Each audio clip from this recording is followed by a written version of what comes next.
warahmatullahi wabarakatuh. Perkenalkan, nama saya Sagustina dengan NIM 222180002 dari kelas 4A PGSD. Saya di sini akan menyampaikan ringkasan mata kuliah pembelajaran PKN Sekolah Dasar yang sudah dipelajari dari pertemuan pertama sampai pertemuan terakhir. Nah, yang pertama itu pendidikan kewarganegaraan atau PKN di sekolah dasar memiliki arti penting bagi siswa pada pembentukan pribadi warga negara yang memahami dan mampu melaksanakan hak-hak dan kewajiban untuk menjadi warga negara Indonesia yang cerdas, terampil, dan berkarakter yang diamanatkan dalam Pancasila dan Undang-Undang Dasar 1445. Pada pembelajaran pendidikan kewarganegaraan atau PKN mempunyai fungsi sebagai sarana untuk membentuk peserta didik menjadi warga negara yang memahami dan mampu melaksanakan hak-hak dan kewajibannya, berkomitmen setia kepada bangsa dan negara Indonesia dan merefleksikan diri sebagai warga negara yang cerdas, terampil, dan berkarakter sesuai dengan amanat Pancasila dan Undang-Undang Dasar. Pendidikan kewarganegaraan bertujuan agar siswa dapat berpikir secara kritis, kreatif, cerdas, dan bertanggung jawab sehingga pendidikan kewarganegaraan tidak hanya mengedepankan kemampuan intelektual saja, namun juga mengedepankan moralitas peserta didik.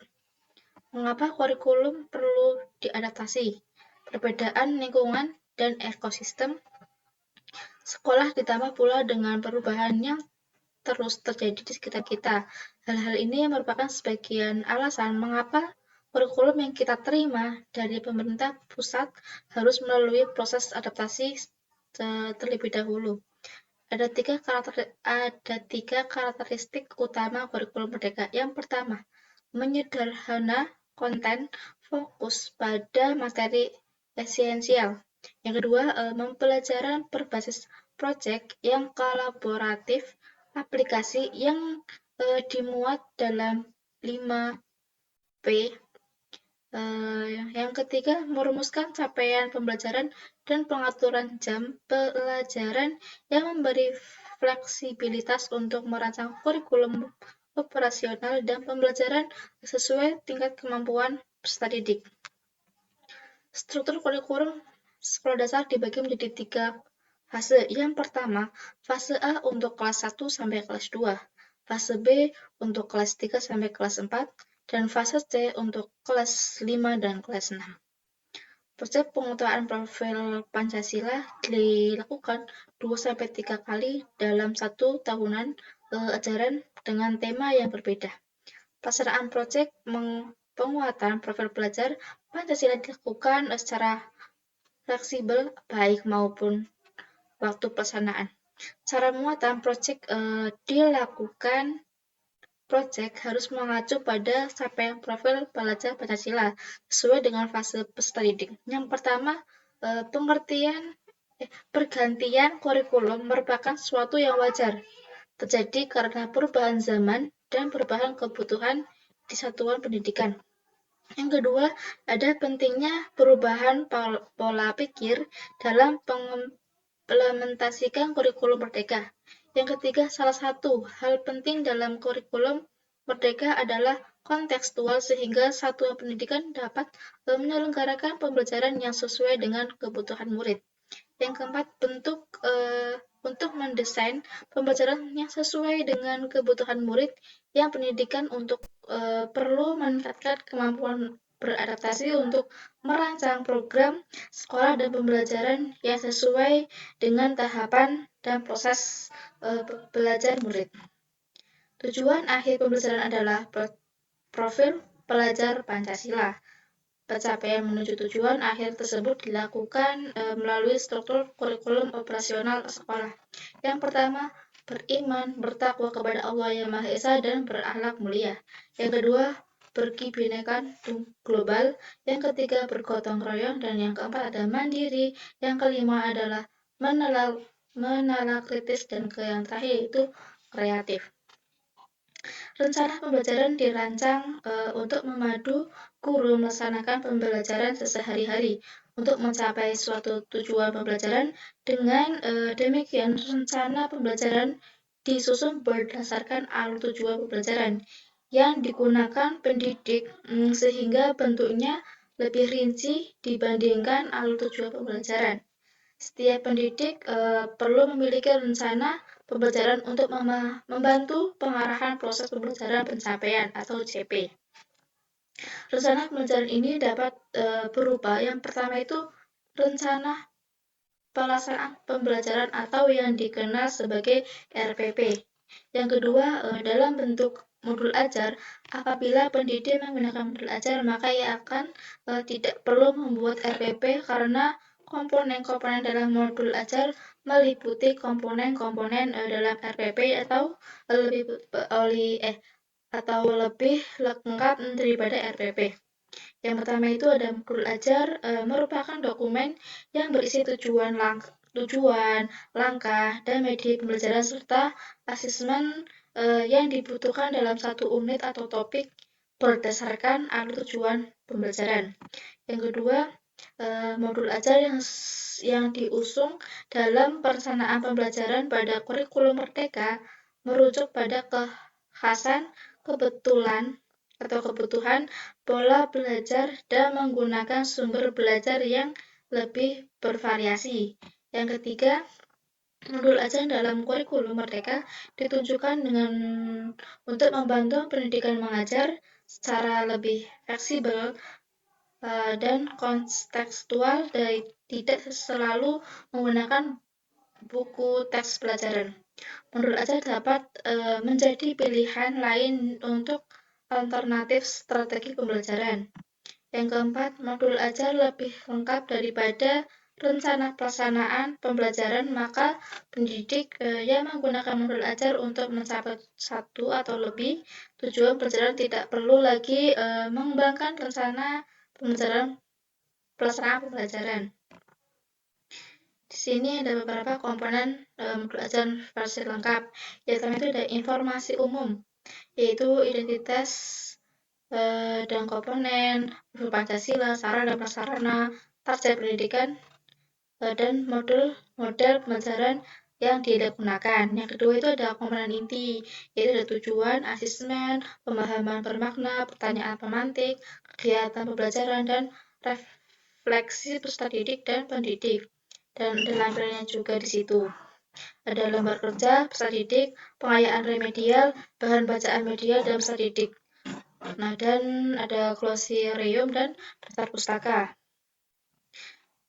Dan ada juga acuan teknik modifikasi modul ajar. Yang pertama itu ada penetapan tujuan pembelajaran berdasarkan CP dan ATP. Yang kedua, menentukan teknik asesmen yang sesuai dengan tujuan pembelajaran. Yang ketiga, menyusun desain pembelajaran, pelaksanaan, dan merefleksikan kegiatan pembelajaran yang efektif. Yang keempat, proses pembelajaran dan asesmen yang dipilih harus mendukung perkembangan kompetensi dan karakter peserta didik secara holistik.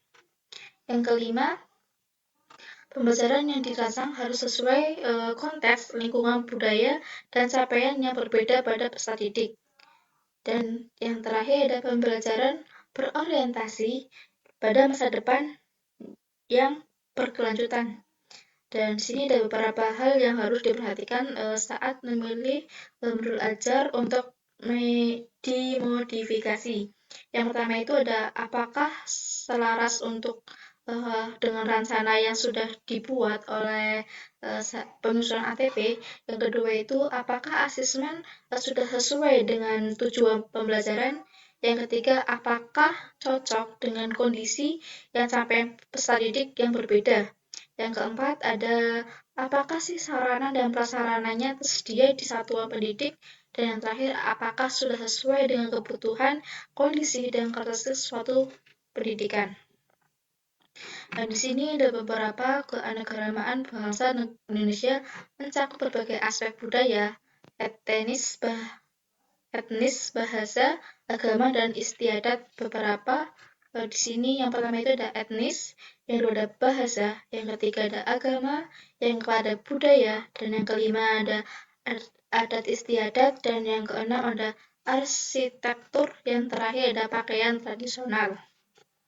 Dan di sini apa sih bagaimana pengajaran persatuan di kesatuan pada siswa SD jelaskan. Yang pertama itu integrasikan materi tentang keanekaragaman budaya, agama, dan adat istiadat di Indonesia ke dalam kurikulum. Ajak sesuai mengenai dan menghargai budaya yang berbeda melalui cerita. Di sini ya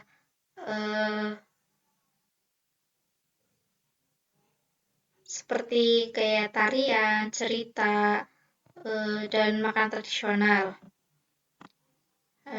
Selanjutnya, bagaimana sih pengajaran semangat kebangsaan dan cinta tanah air pada siswa SD?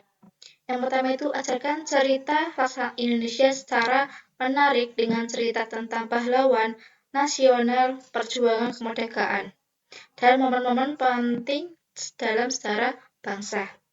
Yang kedua, partisipasi dalam upacara bendera secara rutin adalah cara yang efektif untuk menanamkan rasa cinta tanah air. Yang ketiga, ajak siswa menyanyikan lagu-lagu nasional dan daerah. Yang keempat, rayakan hari-hari nasional seperti Hari Indonesia Raya, Pahlawan, Hari Kartini, dan lain-lain. Yang kelima, ajak siswa mengunjungkan tempat-tempat bersejarah kayak museum, monumen, museum, dan lain-lainnya. Yang keenam ada bacakan cerita atau biografi tentang pahlawan nasional. Yang ketujuh adakan pameran atau kegiatan seni yang menampilkan kebudayaan Indonesia seperti pameran batik, seni tari, dan lain-lainnya. Dan selanjutnya, apa saja sih kasus-kasus HAM yang bersaudara ketahui di Indonesia? Sebutkan dan jelaskan. Yang pertama itu tragedi 1965 sampai 1966, yaitu setelah percobaan kudeta oleh Gerakan 30 September terjadi penangkapan massal dan pembunuhan terhadap anggota dan simpatisan Partai Komunis Indonesia atau PKI serta orang-orang yang diduga terkait. Diperkirakan ratusan ribu hingga jutaan orang tewas. Dan ada juga yang kedua ada kerusuhan Mei 1998, yang ketiga ada tragedi Trisakti dan Semangga, yang keempat ada pelanggaran HAM di Papua, dan yang kelima ada kasus Marsinah, yang keenam ada kasus Munir, dan ketujuh ada pelanggaran HAM di Aceh, dan kedelapan ada pembantaian Tanjung Priok.